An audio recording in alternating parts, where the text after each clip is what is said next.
Mr. Speaker, I join you and the House to welcome the visiting delegation from the Republic of Zambia.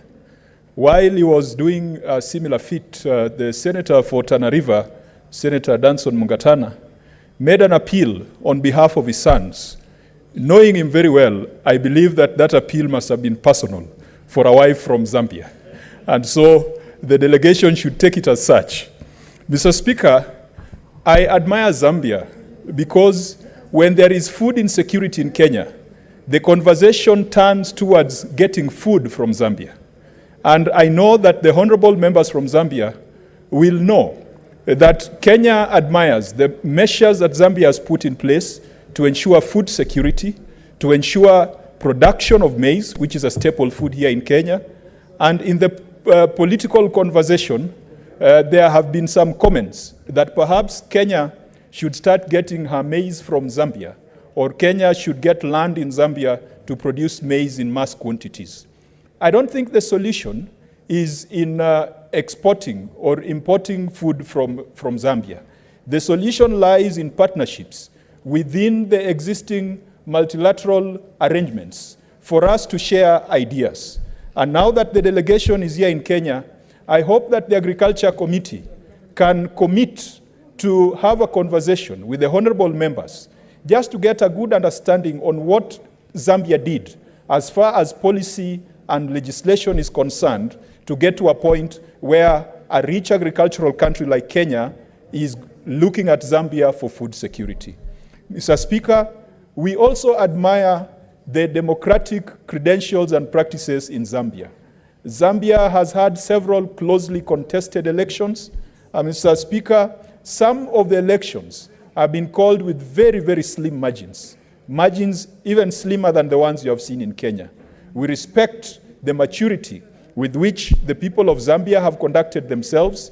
We respect the persistence of some of the candidates who have been on the ballot for many years and ultimately have ascended to the highest office. From Zambia, we will learn that in a competition, as long as the rules are fair, as long as the referee is fair, then there should be no problem in losers accepting their loss and winners graciously leading the nation.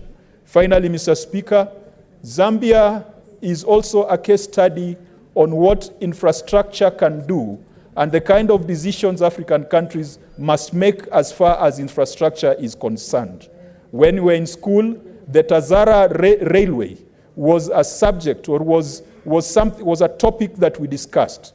And it was about linking countries. It was about providing access for landlocked countries to ports and to other frontiers at the oceans.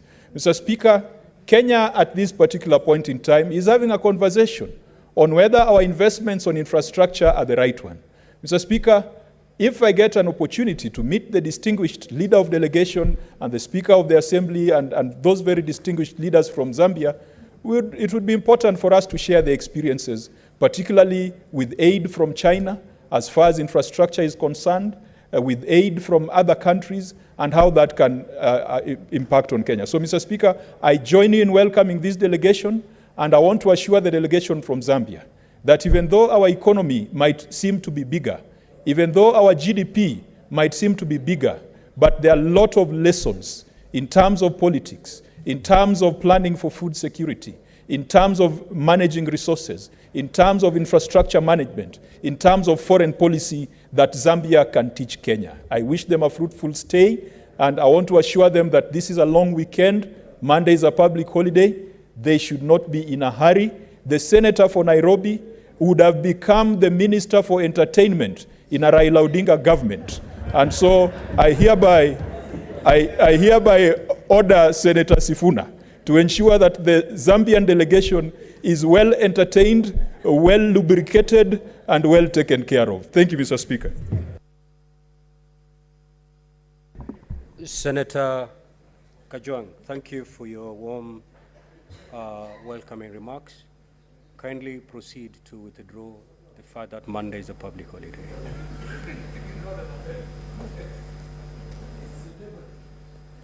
Mr. Speaker, Monday is Labor Day, and it is a public holiday.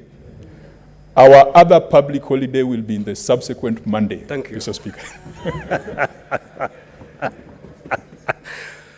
You cannot raise the point of order when the senator has already rested. Senator Sifuna.